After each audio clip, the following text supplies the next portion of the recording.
Hey, everybody. Welcome to another episode of Carlton People. On today's episode, I have got one of the newest, hottest Carlton podcasts, or I should say Bloody Podcasts, on the air with me. If you're from Adelaide, you might very well recognize this voice, and now you can put a face to it. I've got Leith with me. G'day, mate. Hey, Terry. Apologies about the face. That is what I hear all the time. Oh, it's nice to put a face to the voice, but sadly the face doesn't do it any justice. So I don't know about that. Oh, I don't know about that. I think you should back yourself in. You look good. No.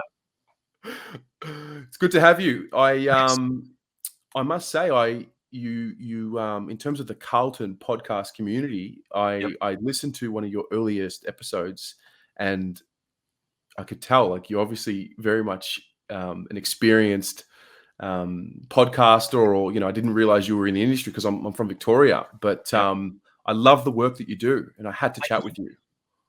No, well, thank you. So it's funny. So I've been in radio I started when I was like 14. I'm in my mid-40s now. So, and I've worked on the sports show. So I work at FIVEAA, which for those who are listening, it's like the 3AW, 6PR, 4BC equivalent. And so I've worked on that for 2 decades, 21 years. And it's funny, it's sort of a running gag that I get Carlton references in wherever I can on the show, and have done for 2 decades. And it got to a point where sort of bosses were coming to me saying, we live in a Crows and Port town. Can you stop mentioning Carlton? So I thought, as a bit of fun on the side, I'll do a Carlton podcast. And then I looked into it and realised that there are so many great Carlton podcasts, both still going and some that have also finished. And so I thought, well, I'll just do that. And so someone said, what are you going to do? And I said, I'm just going to do another Bloody Carlton podcast. And so I figured that's the title. That's what we'll go with. And then I'll use, because over those 20 years on the sports show, we've spoken to a lot of the people that I sort of wanted to speak to on the podcast.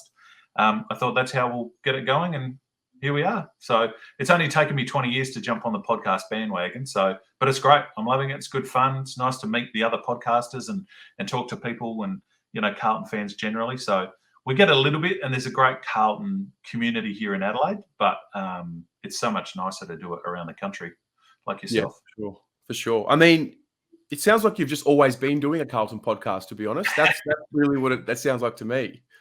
Well, it's funny. So when I started in 2000, September of 2000 on the sports show. So I grew up in Millicent, which is a small country town in the southeast of SA. We're about half an hour from the Victorian border. And even as a kid growing up, we used to get Victorian news on our TV station in Mount Gambier because we were as close to Melbourne as we were to Adelaide. So I never grew up with an SNFL team. We grew up with the VFL team in Carlton. So my dad's a Carlton supporter. So I strongly believe that you support who your parents support. So I've, indoctrinated my kids with that. I make sure they go for Carlton. So growing up, my earliest football memories are not of coming to Glenelg or Norwood or Sturt. It's coming to Princes Park to watch the Blues in the early 80s. I was born in, mid to late 70s. So I've always sort of had that love. And then growing up as a kid in South Australia, it would be our footy trip every year. We'd come over, see a Carlton game, or, a special treat from my parents. And Dad went to 81, went to 82. Was funny. He tried to get us some Carlton merch in 82. It was sold out. So he bought us home a Richmond towel, which wasn't great. 87, we didn't get to 86, 87. Then I went to 93.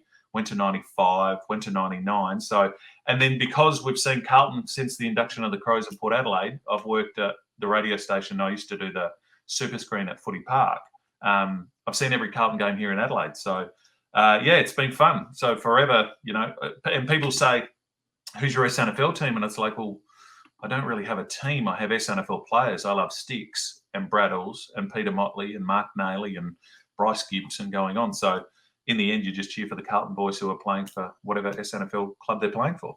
Yeah, absolutely. Well, how far back does your memory go? Do you what is the first memory you have of watching Carlton?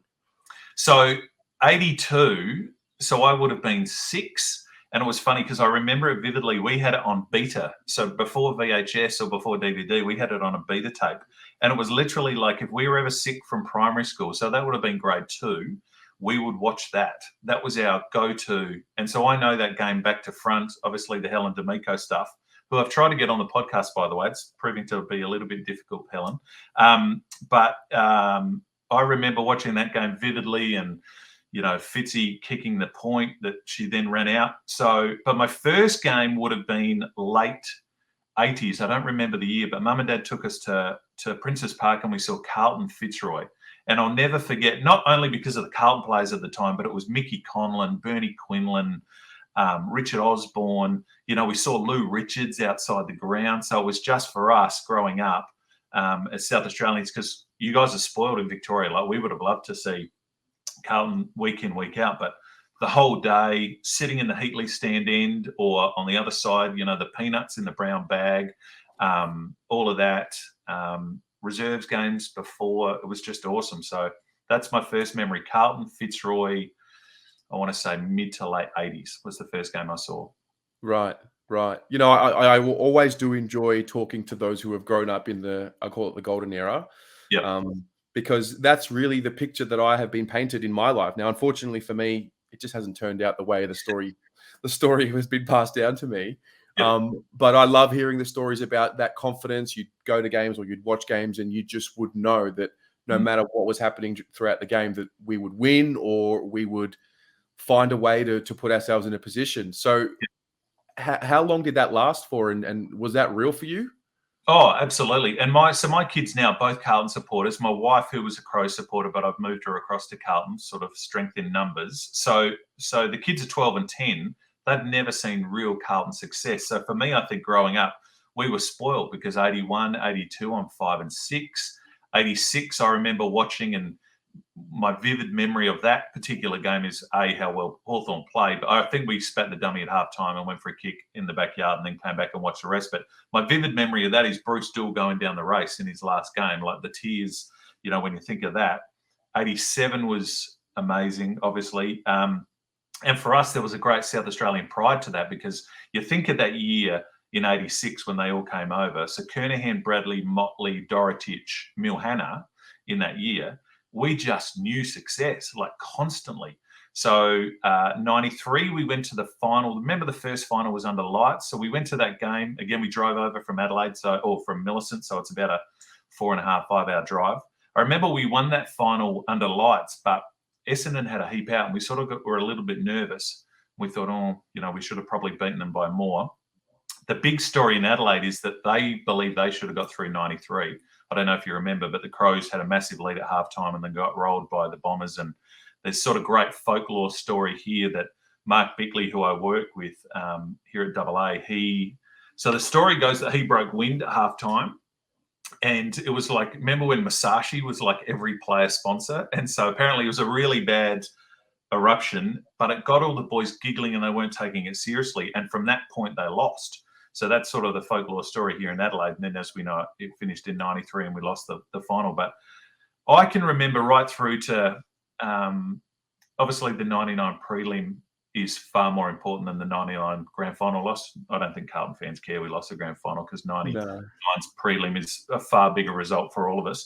And then, obviously, the point that it turned clearly, and I spoke to Tom Elliott on my podcast about this, is when we lost Goddard and Wells. It's from that point on, when we got stripped of the picks, it's just turned. And even we had great years with Brett Ratton and Juddy coming through and all the rest of it, but you never felt that it was the invincible Carlton, I think, that we saw, or at least I saw, in the 80s and the early 90s. And, there were so many years that Milhana mentioned this, that there were those years that we should have won, like 94, we should have won, bowed out. There was one of the Geelong finals where they had Couch, Bairstow, and one other that missed. We should have beaten them.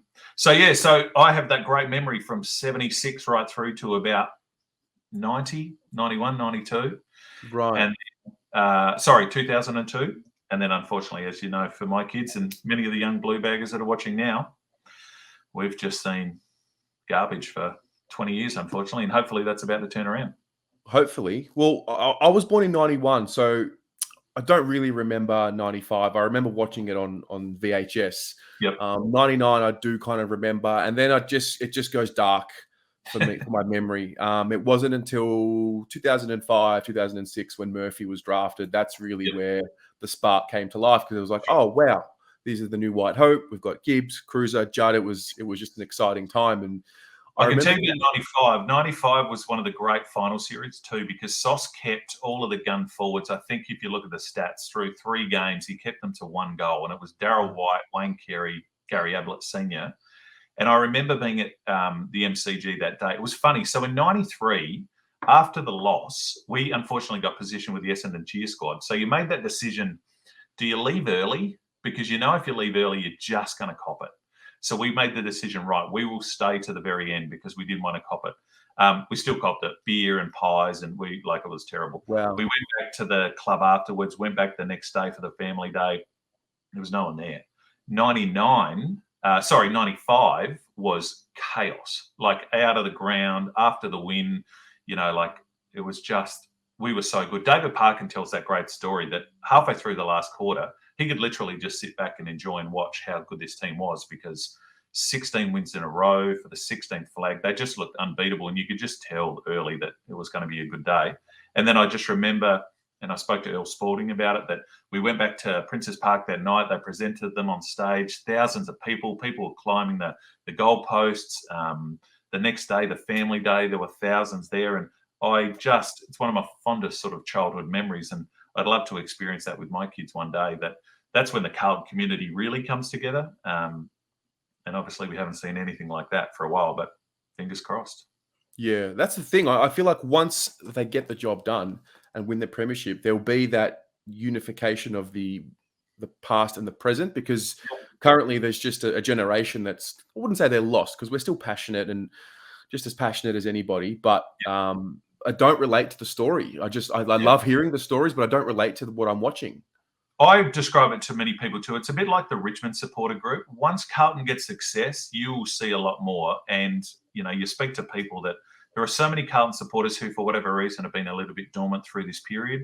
Once they get some success, and it'll be as loud as the Richmond Army. It'll be quite incredible. And we have it.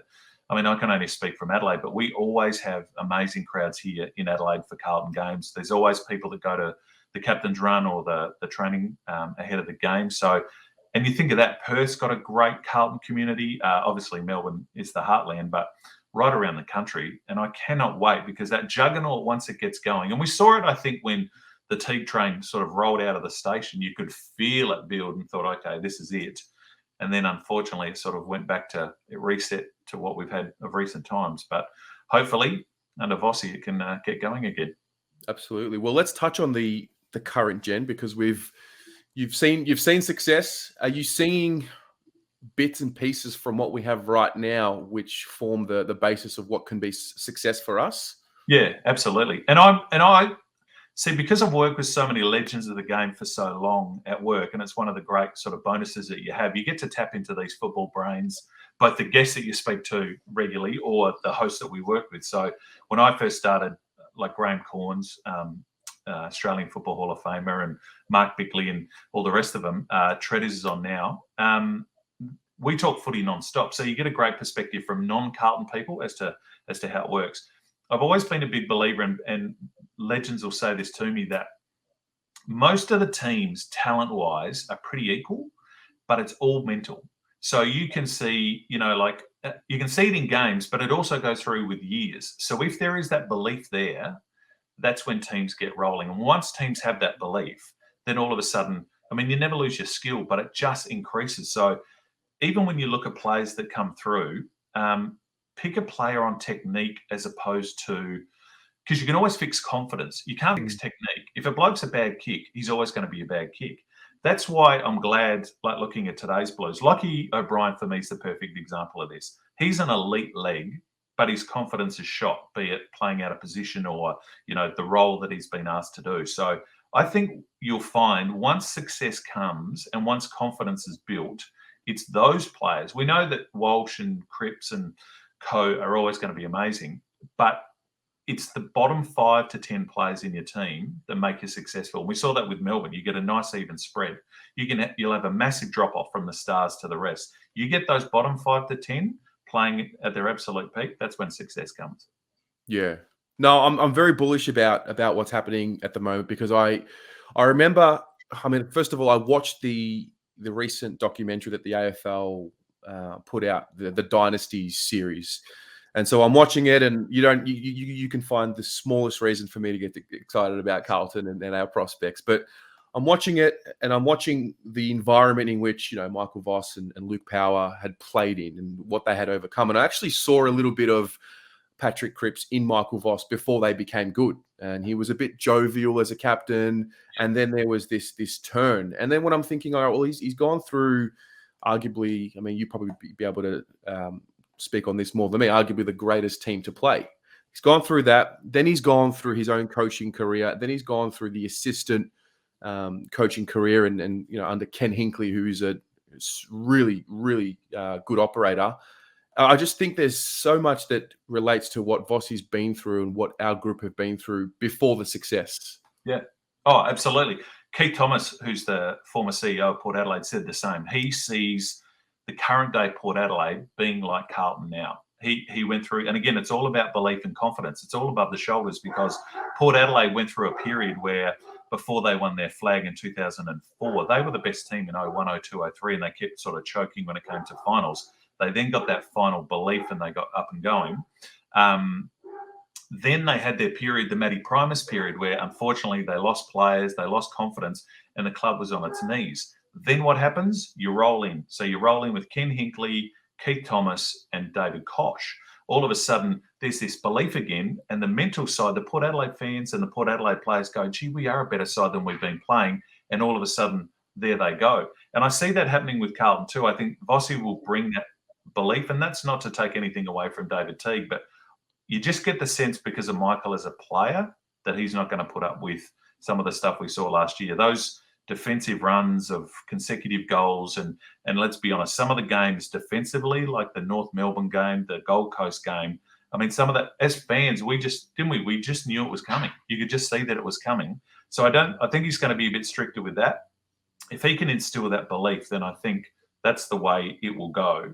And you look at the Brisbane side, look at those Brisbane dynasties, right? And yes, you got Voss and Black and Acker and Nigel Lapp, and you've got a gun midfield. But look at the fringe players in that team too. The Tim Noddings, the Clark Keatings, all those guys. You get them up, which is what I was talking about before, the bottom 5 to bottom 10 players. That's when you win flags. And Bix will say it to us here in Adelaide. You look at the 97, 98 Crows teams. They're not the best teams of the year. Like the North Melbourne and St Kilda teams that they beat in those two finals, 97, 98. They were better on paper. But Blighty walks in like the Messiah and gives them this belief. And all of a sudden, blokes like Aaron Keating, who played one game, wins a flag and plays out of his skin. Shane Ellen goes to a forward line and plays out of his skin. Yes, McLeod, Rashudo, Goodwin, they play their star games as they need to do. But again, if you can get that bottom level up, that's when you get success. Yeah, absolutely. I want to also touch on, I guess, the change in footy as a sport, and you've been in the entertainment industry now for quite some time, as you mentioned. But what are your observations of how we consume the game now? Because it's not just AFL; it's around the world. The way in which we experience any game has completely evolved really quickly too. So it makes it hard for people like me, to be honest, in our industry, because when we started, there was no internet. I'm showing my age now, but you wanted to get information on sport, you had to listen to us at 4:00 here in Adelaide. You had to listen to Jared and Hooksy at 3AW in Melbourne, because they would have all of the goss. There goes my dog. You had to get all of that sort of information. Now, I mean, I watched it, with the club best and fairest. You've got Andy and you've got Dylan and you've got, now the clubs themselves have become news sources, which is great. It makes it hard for the industry as a whole to get players and to get coaches. Like, it is tough. And our media team do a terrific job. And I think our social media team is elite. Like, I love to see what they bring out every time. But, now it is hard. If we recruit a player, you've got to go through a media manager to get that player. And understandably, they sort of pick and choose. They think, well, Melbourne's the bigger market, so we'll give that player to them. Hence sort of why I did the podcast a little bit, because I love the stories of the older players that you don't get to hear from very often. But, I love the fact that shows like yours, podcasts, it's just so much more content, which for people in the Adelaide market, if you're not a Crows or a Port fan, you want to hear about Carlton 24/7, you can do so. And I don't know about you, Terry, but I find myself like just having in-depth conversations with my 12-year-old son constantly. And I'm like, I want open that circle a little bit to other opinions and other views. So, I mean, that's where it's changed for me. It's quite amazing. Early days, when I started, we could ring players direct. And I spoke to Ian Cootes about this, the former media manager, that how they, sort of changed that if all of a sudden you'd heard a story, you would just ring the person up. You used to go to the coach's house.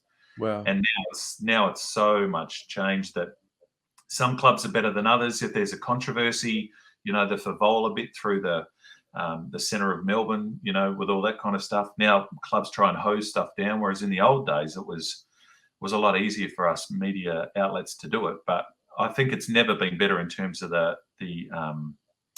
content that clubs are putting out. The problem with that is that they do control it a little bit. So, they are trained to within an inch of their life. So some people like the more loose aspects of it. And I think still personality comes out, but there would be a lot of Carlton players, even on the list today, that a lot of Carlton fans have never heard from. We've never heard their voice and we don't know their story. So the great media performers, that's why I think Eddie Betts resonates, not just what he does on the field, but Eddie Betts, the person off field, the fact that we've got to know him so well. I'd like that opportunity for some of the other players too. I think that would be absolutely. Yeah. I mean, for me, when this all started, I was living overseas and very much like an interstate fan that's not from Victoria almost. You rely on, you watch the game and then you really just wait for an article to come out the next day. If you're in Australia, it's in Victoria, it's the Herald Sun. And then you kind of wait till Monday, you got AFL 360 on the couch. Yeah. And then we're lucky because we're Carlton and we'll get spoken about. But really you get 2.5 minutes max.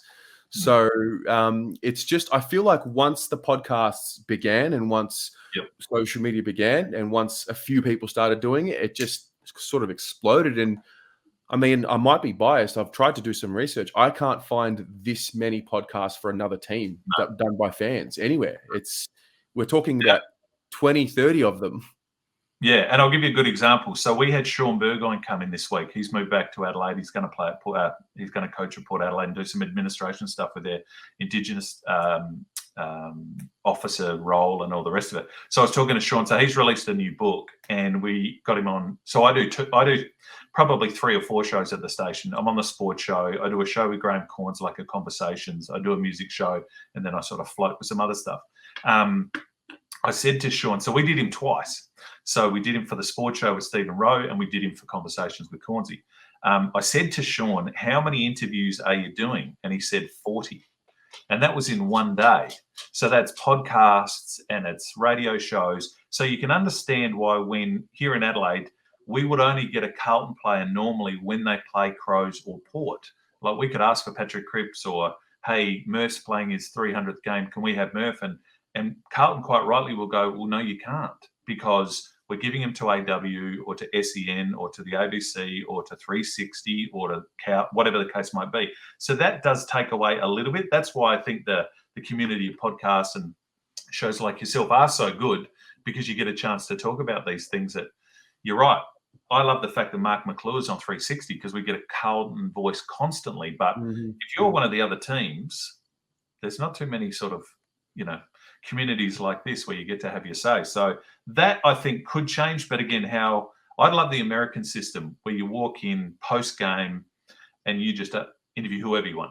I think that would be good. The problem, and the clubs would never do that because they can't media monitor, if you like, or media prepare every player. And now, as we've seen through the trade period, I mean, it's the most boring 9 or 10 days we've ever had through this. Thankfully, Carlton got their job done early, but for the rest of it, they're coming up with lists of anything. You've just got to fill time. So the minute there's one quote that is slightly, the Michael Gibbons stuff exploded because there's nothing else to talk about. I don't think Gibbo's comments were that bad. Like it wasn't, but again, a news cycle, Herald Sun, websites, trade radio, all of those, they need something to talk about. Here's a tiny little spark. Let's make this into a fire, and away we go. I picture the industry moving where each club will have its own correspondent, very much like what the NBA do, the EPL do it as well. I just think it's not sustainable to have people talk about 18 clubs when they don't really. We can level up the content that we get on these networks if the person who's talking about them is one of them. Yeah, agreed. And I love, and that's where I think Carlton do such a great job too, where, I mean, the whole doing it for Doc thing, I think has been one of the best things I've seen a club do. And I love the social media aspect of that. You know, credit to the team, because from the Simpsons stuff to the creative ways, I must admit, it might have been David Cunningham signing. Yeah, do you remember that one? The chair. And the 28-minute wait. Oh my Lord, that was a little long. Like, you could probably edit and condense that somewhat, but no, I agree. I think in the end, and that's what the AFL's become with AFL Media, they want to be their own news source. What I would say to that is you do need to have some sort of independence with that. Yes, give us the content that we want with our fans, but also when things don't go well, don't shy away. And we saw it here with Adelaide and the Taylor Walker situation. You can't just push things under the carpet and think, well, they'll go away, people, because it just won't. It'll get relentless. So I'm a big fan of clubs coming out and saying, this is the issue, let's address it, get on the front foot, kill the story straight away, so at least it has a 24-hour sort of burn cycle and go. It's when you hide stuff and you say, no, there's no issue here. And we heard it, to be honest, we heard it last year, and it wasn't the club's finest moment, I don't think. And whether that was David or whether that was sort of the higher ups, the whole Patrick Cripps, is he injured? Is he not injured? How's his back going? I don't know. I mean, you know, it's a bit like coaches when they come out of the game and there's been a reportable offence and they never saw it.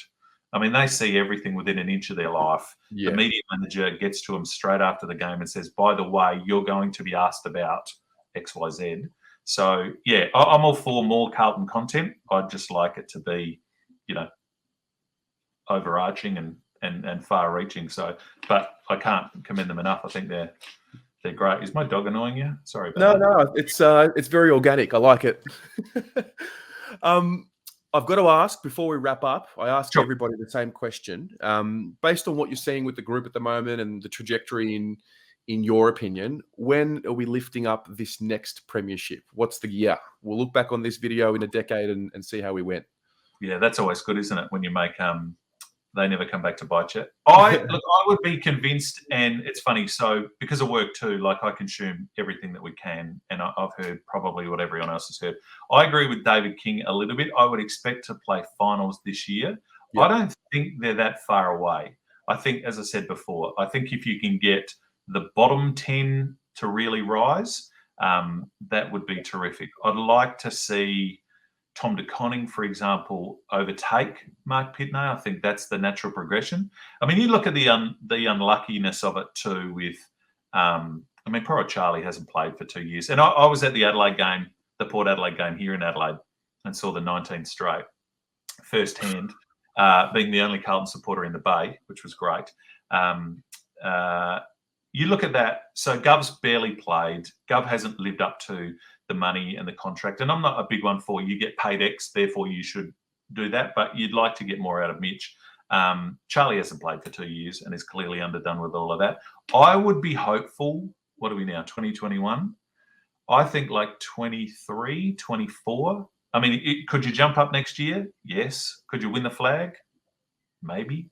I don't think so. But, gee, you'd love to play finals next year. And once you have that belief and then work out, is there a spot? I can't honestly see, now maybe this is the Carlton, you know, navy blue and white glasses, but I can't see, and Terry, please tell me if you can, I can't see a spot in this team that we're really lacking. Like people might say the small forwards, but again, that's such a hard position to play. You're not expecting your small forwards to kick 3-4 every week. So if Honey and Durden and Owies can do that role, look at your spine. Like the midfield's a lot better. The rucks are better if we stay healthy. If Andrew Russell can get everyone up and about, the defence is excellent. I don't know. I don't see a weakness in this team. I think it's all above the shoulders. If they get the belief and the confidence they can win it, then we'll win it. No, I'm with you. That's why I found 2021 so hard to believe, because I started really questioning myself. Like, am I overrating the talent on this list? Because what I see is everything we need. I remember watching our list 5-6 years ago and thinking, where's the future? Where's this? Like, where is it all? Whereas now it's literally just like the light bulb moment just needs to come for a lot of them. I agree. And you look at, I mean, I think all Carlton fans would say during the Pagan era, when we lost the picks. We just had to. It was a bit like Moneyball. We just had to patch gaps with players, and no disrespect to them, but they were great at other clubs, and they came to Carlton and they didn't fire a shot. Then we had the Mick Malthouse area where I think the trading and the drafting, unfortunately, was really bad. And there were players who I think you saw straight away and you thought, I'm not sure they're the player that's going to get us this far. I think you're right. In terms of talent, we definitely have the talent. We just need the structure now to get it done. And again, look at our best wins. I mean, we beat the team that played in the grand final by 50 points, 2 years ago? So you can do it. You've just got to have the belief and you've got to have the structure to do it. If we see defensive change like we saw this year, next year, then that's a bigger issue, because that is blokes that don't want to do it, as opposed to, I mean, how do you let that go on and on and on and on? And for me, like people, we always talk about it here. What was the game that was the coach killer for David Teague? And people will say it was the North Melbourne game. I would disagree. I think it's the Gold Coast game, because we saw it with North and then it happened again. Like, would that not be? I'd rather not score, for the whole week and say, let's put all of our efforts into the defense. Let's stop 6-7 goal runs constantly. So I think that was the one. That was the moment when players inadvertently just go, no, that's for whatever reason. I'm not running. I'm not chasing. I'm not passing off. If they get that right, I'm bullish. I think, finals next year, hopefully more than that. And how good would it be? We'd be up and about. Well, that's what we're waiting for, because we've got to. We'll have a very good documentation of the fans' reaction and whatnot when we have the year where it's good, and the year where they actually do, start rising and succeeding. So I think everyone is. I think I can definitely speak on behalf of everyone that is a fan, that we're just waiting for the moment where we can just enjoy the spoils of this, process. So, and I think we'll all have, it's about time too. Carlton fans have been so down in terms of success for a while. And then I'm sure there have been times when people thought about jumping off, I mean, for a stage there, you just get sick of losing. And you just, when is our next win coming? I want to get back to the Carlton days of old, where you had like that Conor McGregor strut sort of walking in, knowing that you had the measure. And I think that's within the playing group too. I think when teams have that confidence, not arrogance, but confidence, when you've got a team's measure, I think half the battle's won there. So it'd be nice to walk into the workplace and strut around a little bit. Puff the chest out, and have a win behind you. That would be very nice. Because, and that's the other thing too. The AFL needs a strong Carlton. Yes. We were one of the great villains of the AFL, 80s and 90s. Teams hate Carlton. I'm happy to be a villain. I can't, I'm a villain already, but I want to have something behind me to be a villain. Yep. Yeah, absolutely. And we've been lucky. Again, I can only talk firsthand, but the FIVEAA goal that he kicked here on the boundary against Adelaide, I mean, that was one of the great weeks in this town, because and they come out. It's so fun to watch in Adelaide, because we are such a parochial, and I'm sure it's the same in the West, but we are so Port and Crows in this town. They sort of talk about the breakdown being 60% Crows, 30 Port Adelaide, 10% rest. Well, when Carlton win in this town, that 10%, 9 of that is Carlton, because they're up and out. We're ready to go. So love it. Good talk. Love it. Leith, I've thoroughly enjoyed this, and I thank you. Really appreciate you giving me your time. That is the most valuable asset you can give anyone. So it's been great. Thanks for having me. Apologies for the dog. No worries. Let's hope the Blues can get going. It's going to be a lot of fun. Thanks for everything you're doing too. It's great. I mean, it's so great to put faces to people's voices that we hear, and like you're this conduit for the Carlton faithful, which is nice. So it's nice to see the fans and hear their thoughts too. It's like having, through this COVID period where we've had no crowds, it's the conversations that you hear in the outer, but you're seeing it now online. So that's great. Absolutely. Well, I look forward to seeing you in real time in Adelaide. I'll come down for a game in 2022 and we'll go from there. Please do. It'd be great. Love to have you. For sure. Thanks, mate.